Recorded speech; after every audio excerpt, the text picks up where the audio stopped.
विश्वबन्धः महाज्ञानी आचार्याणां शिरोमणि धर्मप्रवर्तकः सन्तः वन्दे विद्यासागरम्। वीतरागी महामुनि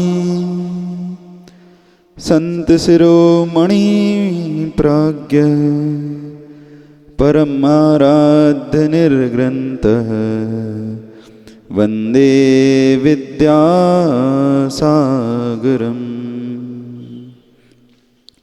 नमः परं योगीन्द्र गणीन्द्राय नमोस्तुते मुनि परंपरा शीर्षः वन्दे समय सागरम्।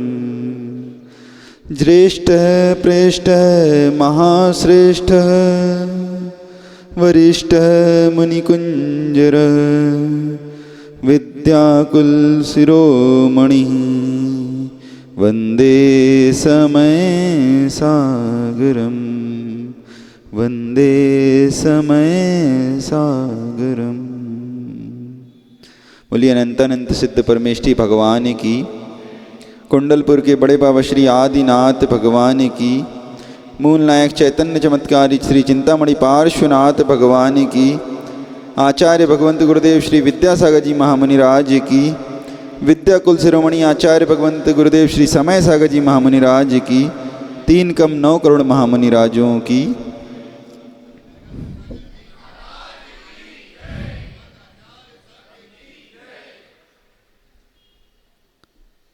आज का यह पावन पुनीत अवसर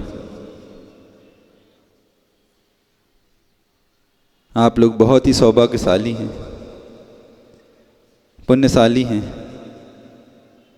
और ये इटारसी धरा भी बहुत पुण्यशाली है जो ऐसे महान आचार्य भगवंत गुरुदेव समय सागर महाराज की मात्र आप पर महती कृपा नहीं बरसी, जैसा कि अभी अध्यक्ष जी ने कहा कि हमारे एक छोटे से निवेदन पर गुरुदेव की कृपा इस नगर पर बहुत ही अच्छी तरीके से बरस गई और आरिका भावनावती माता जी के चातुर्मास के लिए आप लोगों को गुरुदेव का आशीर्वाद प्राप्त हुआ। ये तो एक सौभाग्य था। इतनी ही नहीं, गुरु को आपकी इतनी चिंता थी कि खाली आरिका संघ को आपके इधर नहीं भेजा, उनकी कृपा आप पर इतनी बरसी कि गुरुदेव स्वयं चलकर आपकी इस इटारसी नगरी की ओर आ गए। अभी भी गुरुदेव की कृपा पूर्ण नहीं हुई। सभी को क्या लगा, गुरुदेव आएंगे, आहार करेंगे और विहार हो जाएगा। गुरुदेव ने आप पर और कृपा बरसाई और इस धरा पर कल केसलोंज संपन्न किए और आज गुरुदेव की भव्य पारणा इस इटारसी नगर पर संपन्न होगी। ये भी सौभाग्य आप सब लोगों को प्राप्त होने जा रहा है। आप लोग बहुत ही पुण्यशाली हैं, लेकिन इतना ही नहीं, अब इस पुण्य का आपको सदुपयोग करना है। गुरुदेव की जो महती कृपा आपके इस नगर पर बरसी है उसका आपको लाभ लेना है। कैसे लेना है कि अब 4 महीना यहाँ आरिका संघ रहेगा, निरंतर स्वाध्याय कराएगा, प्रवचन करेगा, बहुत सारे धार्मिक अनुष्ठान होंगे। तो उन सब में आप सभी सदस्यों को, आप सभी लोगों को बढ़ चढ़ के भाग लेना है, अपना अपना अनुदान देना है। कोई तन से जुड़ेगा, कोई मन से जुड़ेगा, कोई धन से जुड़ेगा। सब लोग जिसकी जो शक्ति है यथाशक्ति इस चातुर्मास में प्रत्येक नागरिक, प्रत्येक व्यक्ति, बच्चा हो, बूढ़ा हो, बड़ा हो, जो भी है, हर किसी को इस चातुर्मास का लाभ उठाना है। यही गुरुदेव के किए हुई कृपा का, उपकारों का कर्ज बोल दो चुका सकते हैं अपन। किस प्रकार, जब अपने जीवन में धर्म आएगा, अपन जब धर्म को धारण करेंगे तभी हम जो आचार्य भगवंत के द्वारा आप सब पे जो कृपा हुई है उसको हम चुका पाएंगे। तो जैसा कि इस शहर का नाम है क्या है, इटारसी। मैंने सुना यहाँ आया तो कि यहाँ पहले ईंट और रस्सी का काम होता था। तो जो इटारसी नाम है ईंट और रस्सी से मिलकर बना है। तो ये नाम ही जिस शहर में आपका जन्म हुआ है या जहाँ आप रह रहे हैं, ये शहर, ये नाम आपको शिक्षा दे रहा है। कैसी शिक्षा दे रहा है? धर्म की शिक्षा दे रहा है। आपको निरंतर आगाह कर रहा है कि आपको धर्म में किस प्रकार संलग्न रहना है, जुड़े रहना है। कैसे? महाराज जी ये तो मुझे समझ नहीं आ रहा है, इटारसी नाम कैसे शिक्षा दे सकता है? तो इटारसी का जब संधि विच्छेद करते हैं ईंट और रस्सी बनता है। जब आप अपने जीवन में सोचेंगे, विचार करेंगे कि ईंट और रस्सी का जीवन कैसे, ईंट का निर्माण कैसे होता है, उसको कितनी यातनाएं सहनी पड़ती हैं, कितनी परीक्षाएं देनी पड़ती हैं, तब जाकर अपने ईंट का निर्माण होता है। जब कुम्हार जाके खुदाई करता है, कुदाली चलाता है उस मिट्टी पर, जब उसकी यातनाओं को सहन करती है मिट्टी, तो सहन करके वो जब आती है, कुम्हार उसको रख के लेके आता है, टोकनी में रखकर अथवा किसी बोरे में रखकर, और लाके पटक देता है। फिर उसको छानता है, उसमें से कंकड़ अलग करता है, पैरों से कुचलता है, उसमें पानी डालता है, रोंदता है। प्रतिदिन उसको ये सब यातनाएं सहन करनी पड़ती है। सहन करते करते जब वो मिट्टी का लोंधा बन जाता है तो किसी सांचे पर रख कर उसको सुखाकर वापस क्या अग्नि परीक्षा देनी पड़ती है। तब जाकर वो जब ईंट पकती है, तब उस अग्नि परीक्षा के बाद ईंट का निर्माण होता है। तो ये जो ईंट बनने की शिक्षा है, ये हमें कौन सी शिक्षा दे रही है? मोक्ष तक पहुंचने की शिक्षा दे रही है। अगर आपको शुद्धात्म तत्व को, अपनी आत्मा को परमात्मा बनाना है, तो इसी प्रकार आपको पुरुषार्थ करना पड़ेगा, अपने आप को तपाना होगा, रत्नत्रय को धारण करना पड़ेगा, सम्यक दर्शन, सम्यक ज्ञान, सम्यक चारित्र, इसके साथ अपन को आगे बढ़ना पड़ेगा मोक्ष मार्ग पर निरंतर। तब कहीं जाकर हम उस ईंट की तरह शुक्ल ध्यान की अग्नि में तप कर और शुद्ध आत्म तत्व को, अपने आत्म तत्व को परमात्मा के रूप में ढाल पाएंगे, बना पाएंगे। तो ये तो हो गई ईंट की बात।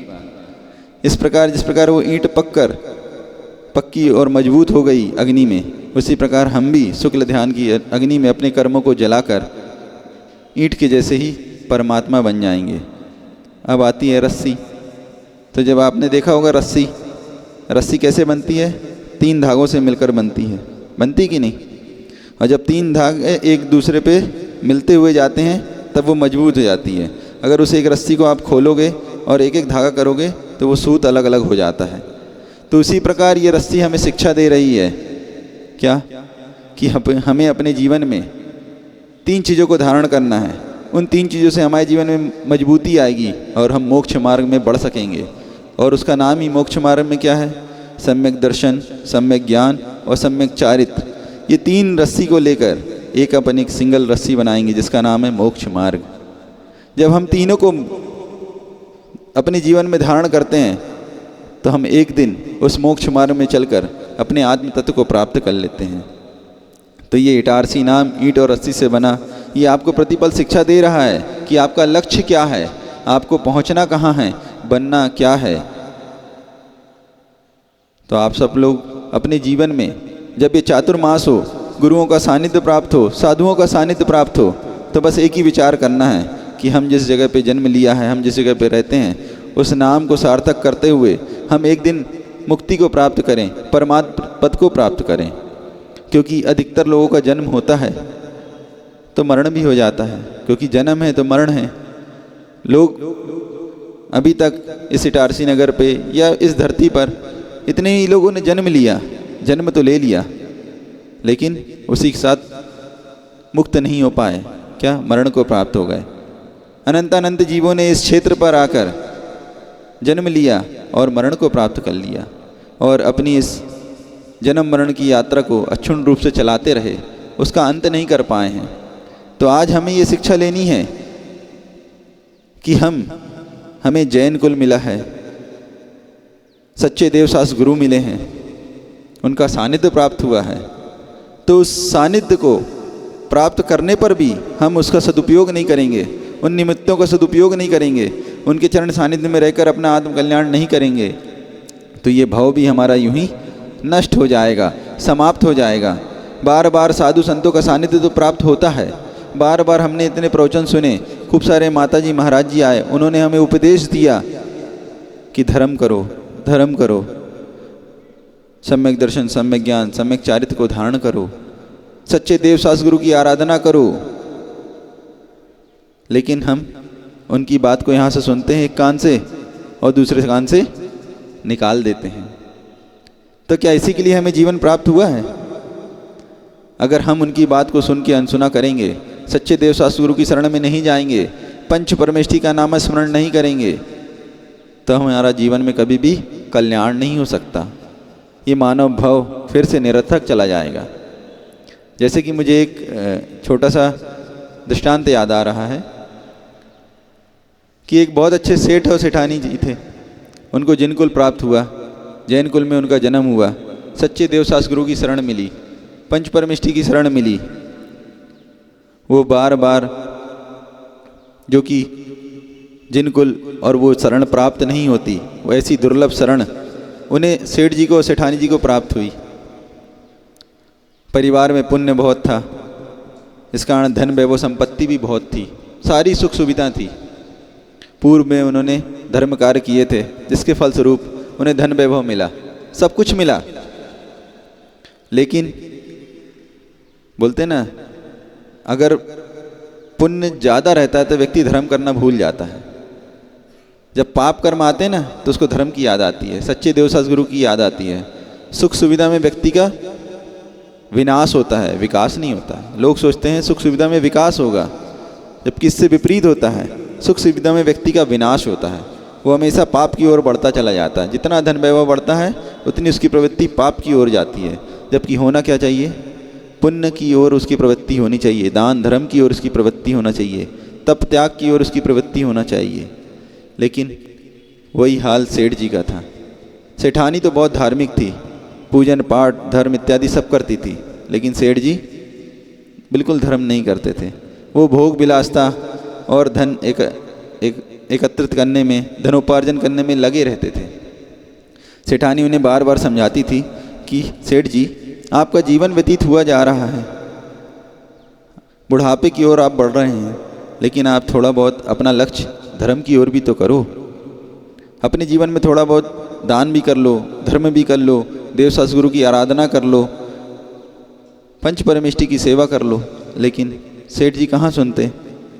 बार बार सेठ जी बोलते कि तुम मुझे ये पोंगा पंडित वाली बातें मत सुनाए करो, तुम्हारा काम है धर्म करना, तुम कर लो, मैं तो अपने धन में लगा हूँ, धन को उपार्जन करने में लगा हूँ, इससे ही तो जीवन चलेगा, धर्म से जीवन चलता क्या। सेठ जी को बार बार सेठानी समझाती, लेकिन सेठ जी बिल्कुल ना मानते। बार बार सेठानी बोलती, कभी आहार दे लो, कभी दान कर लो, कभी विहार करा लो, चलो तीर्थ यात्रा कर लो। सेठ जी बोलते, तुम्हें जाना है, मैं तुम्हें पूरी व्यवस्था दे रहा हूँ, तुम चले जाओ, लेकिन मुझे नहीं जाना, मैं कहीं नहीं जाना चाहता। इस प्रकार सेठ जी बार बार बोलकर टाल देते कि आज चलेंगे, कल चलेंगे, कभी ये बहाना दे देते, कभी कुछ बहाना दे देते। पूरा जीवन सेठ जी का यूं ही व्यतीत हुआ। धन के उपार्जन करते करते सेठ जी का भी अवसान हो गया और आयु सेठानी की भी पूर्ण हुई, वो भी मृत्यु को प्राप्त हुई। लेकिन देखो, पुण्य का फल या धर्म का फल, सेठानी जी की धर्म के फल से वापस विदेश क्षेत्र में किसी राजा के यहाँ क्या हुई, राजकुमारी के रूप में जन्म ले लिया, कोई बहुत बड़े महाराजा के यहाँ। और वो सेठ जी जो निरंतर आर्त ध्यान रौद्र ध्यान में लीन रहते थे, धनोपार्जन में लीन रहते थे, उनके भी कर्म का उदय ऐसा आया कि उन्होंने मायाचारी कारण त्रियंच गति का बंध किया। और योग संयोग से बोलो कि सेठ जी का जो जीव था, उसी घर में जहाँ राजकुमारी का जन्म हुआ, ऊँट के रूप में उसका जन्म हुआ, वो उसी घर में ऊँट बन के आया, उसी राजमहल में। अब जब धीरे धीरे राजकुमारी बड़ी होती है, वो धार्मिक संस्कारों के साथ आगे बढ़ती जाती है, तो जो ऊँट की सवारी करते हुए वो उस पर खेलती है, चढ़ती है, जाती है, तो उस ऊँट को इस राजकुमारी के ऊपर बहुत प्रेम भाव उत्पन्न होता। उसी के साथ वो दिन भर खेलती रहती, वहीं रहती। तो आखिर क्या बात है, कुछ समझ नहीं आई। राजकुमारी बड़ी होती है तो उसका विवाह कर दिया जाता है। जब विवाह के समय विदाई होती है तो राजा सोचता है कि इस ऊँट के साथ इस राजकुमारी का अच्छा संबंध है, एक काम करते हैं इस ऊँट को भी धन वैभव सोना चांदी इत्यादि के साथ लाद कर राजकुमारी के साथ इसके ससुराल भेज देते हैं। अब उस ऊँट को बुलाया गया, ऊँट की सजा दजा के उसको उसके ऊपर सोना चांदी सब कुछ रखते हैं और उस ऊँट को विदाई में राजकुमारी के साथ भेजते हैं। राजकुमारी रोती है तो उसका रुदन सुनकर उस ऊँट को जाति स्मरण हो जाता है। उसको याद आता है कि ये पूर्व भाव में मेरी पत्नी थी, ये मुझे निरंतर समझाया करती थी कि सेठ जी तुम धर्म कर लो, कुछ दान कर लो, कुछ तप त्याग कर लो, मंदिर चलो, पूजन करो, अभिषेक करो, मुनियों की सेवा वैयवत्ती करो। लेकिन मैंने इसकी एक ना बात मानी, हमेशा धन के उपार्जन में लगा रहा, अपना जीवन उसी धन को एकत्रित करने में नष्ट कर दिया, उसी में खुश होता रहा, उसी को पुण्य मानता रहा। लेकिन मैंने पुण्य का दुरुपयोग किया, मायाचारी करी, उसके परिणाम स्वरूप मुझे ये तिर्यंच योनि में इस ऊँट की पर्याय में आना पड़ा। अब ऊँट इतना सोच ही रहा है, सोचते सोचते भूल गया कि मुझे आगे बढ़ना है। अब उसको जो ऊँट को चलाने वाला है वो उसको बार बार कोड़े मार रहा है, लेकिन उसका ध्यान तो कहाँ है, पूर्व भाव में जो मैंने कृत किए उसका चिंतन चल रहा है उसके मन में, और उसकी आंखों से आंसू बह रहे हैं। अब वो वहीं खड़ा है, आगे ही नहीं बढ़ रहा है, फिर उस पर कोड़े मारे जा रहे हैं, आगे नहीं बढ़ रहा है। बहुत देर हो जाती है, इतने में राजकुमारी सोचती क्या बात है, ये ऊँट आज न मेरी बात मान रहा है न इनकी बात मान रहा, आगे नहीं बढ़ रहा है। वो भी विचार करती है, लेकिन उस योग संयोग से पुण्य कर्म से उसको याद आ जाता है क्या कि मैं पूर्व भाव में इसकी पत्नी रही, ये सेठ जी थे और मैं सेठानी थी। उसको भी याद आ जाता है कि मैं इनको बहुत समझाती थी कि कुछ धर्म कर लो, कुछ दान पुण्य कर लो, लेकिन इनने एक मेरी ना मानी, और मैं इस जिन शासन के प्रभाव से, धर्म के प्रभाव से मैंने धर्म किया तो मुझे राजकुमारी का पद प्राप्त हुआ और इसे तिर्यंच का, ऊँट का पद प्राप्त हुआ। तो ऐसा सोच के विचार करती है, लेकिन अब क्या करें, सोचती है मैं किसी को बताऊंगी तो सब हंसेंगे कि पूर्व भाव में मैं सेठानी थी और ये सेठ जी, लेकिन ये ऊँट बने और मैं राजकुमारी बनी। तो वो क्या करती है, उस युक्ति लगाती है और उतर के नीचे आती है और ऊँट के कान में बोलती धीरे से, देखो मुझे सब याद आ गया है, देखो मैंने तुमको समझाती थी ना कुछ धर्म कर लो, पूजन अभिषेक कर लो, गुरुओं की सेवा कर लो, पंच परमेष्टि की शरण में जाओ, व्रत उपवास करो, त्याग करो, सम्यक दर्शन, सम्यक ज्ञान, सम्यक चारित्र को धारण करो, लेकिन तुमने मेरी एक न मानी। तो उसका फलस्वरूप क्या, पाप कर्म के फलस्वरूप तुम्हें ये ऊँट की पर्याय मिली। अब आंखों से आंसू बह रहे हैं, देखो वो कोड़े मार रहे हैं, अब तुम बढ़ोगे नहीं तो ये तुम्हें और कोड़े मारेंगे, और मैं किसी को बता तो सकती नहीं कि तुम मेरे पूर्व भाव के पति हो, इसलिए तुम्हें इतना मुझसे प्रेम आ रहा था और तुम बचपन से मेरे साथ रहे, खेले कूदे, मैं तुम्हारे पास ही रहती थी। एक काम करो, अब तुम चुपचाप आगे बढ़ो और अपने पापों को पश्चाताप करो, जिससे कि तुम्हें अब ये भविष्य में वापस ये तिर्यंच पर्याय प्राप्त ना हो। मायाचारी को छोड़ो, जिन धर्म को ग्रहण करो। इस प्रकार वो राजकुमारी जो कि अब विदाई में जा रही थी बहू बनकर, वो वहाँ भी उसको फिर से उपदेशित करती है, धर्म में संलग्न कराती है, और उस ऊँट को अपने पापों का पश्चाताप होता है और वह अपने मन ही मन सोचता है कि मेरे से जो भूल हुई अतीत में, अब मैं वह भूल नहीं करूँगा, जिसके कारण मुझे ये यातनाएं सहनी पड़ रही है, कोड़े सहने पड़ रहे हैं, अब मुझे सहन नहीं करना पड़े भविष्य में, इसलिए मैं जिन धर्म को अंगीकार करूँगा। इस प्रकार वो विचार करता है और वो ऊँट धीरे धीरे आगे बढ़ने लगता है। राजकुमारी को भी संतुष्टि होती है। राजकुमारी जब अपने ससुराल पहुंचती है तो वो महारानी पद पर अधिष्ठित होती है, लेकिन वो हमेशा निरंतर उस ऊँट की सेवा करती है और उसको उस ऊँट ने अंदर ही अंदर अणुव्रत को धारण कर लिया कि मैं अब मेरा जितना शेष जीवन बचा है मैं धर्म ध्यान के साथ व्यतीत करूँगा। तो वह ऊँट झरने का पानी पीता है, इस प्रकार सूखी सूखी घास इत्यादि खाता है और अपने जीवन को व्यतीत करने लगा। और एक दिन रानी उसको अच्छे से संबोधन देते हुए उसका समाधि मरण कराती है और ऊँट की पर्याय से वह निकलकर भविष्य में सम्यक दर्शन, सम्यक ज्ञान, सम्यक चारित्र के प्रभाव से वह देव पर्याय को प्राप्त करता है। और रानी भी भविष्य में समाधि मरण करके आर्य दीक्षा लेकर समाधि मरण करती है और देव पर्याय को प्राप्त करती है। तो ये है पुण्य का फल, धर्म का फल और पश्चाताप का, प्रायश्चित का फल। ऐसे ही आप लोग को ये पर्याय प्राप्त हुई है, नर पर्याय। अगर आप लोग इसमें धन के अर्जन में ही व्यतीत कर देंगे तो वापस ये पर्याय आपको प्राप्त नहीं होगी, त्रियंच योनि में जाना पड़ेगा, और ज़्यादा पाप करेंगे तो नरक योनि में जाना पड़ेगा। तो इसलिए आपको ये जो दुर्लभ पर्याय मिली है, देवशास्त्र गुरु का सानिध्य प्राप्त हुआ है, तो अपने जीवन को धर्म ध्यानमय बनाते हुए, धर्म को धारण करते हुए, धीरे धीरे अपने यथाशक्ति तप त्याग करते हुए आप लोग आगे बढ़ते जाएं और ऐसे परम सानिध्य का सदुपयोग कराएं और अपने लक्ष्य, अपने जीवन में लक्ष्य बनाएं कि हमें भी एक दिन मुक्ति रूपी मंजिल की प्राप्ति हो और इस अनंत योनियों से, जन्म मरण से छुटकारा प्राप्त हो और हमें दोबारा कभी जन्म न लेना पड़े और दोबारा फिर से कभी मरण ना करना पड़े।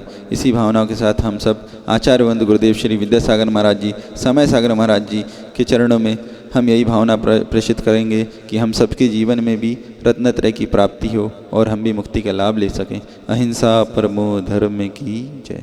आचार्यवंत गुरुदेव श्री विद्यासागर जी महामुनि राज की, आचार्यवंत गुरुदेव श्री समय सागर जी महामुनि राज की जय। बोधि समाधि परिणाम शुद्धि स्वात्मोपलब्धि शिव सौख्य सिद्धि चिंतामणिम चिंतित वस्तुदाने त्वां वंदे मानस्य ममास्तु देवी। द्वादशांग जिनवाणी माता की जय।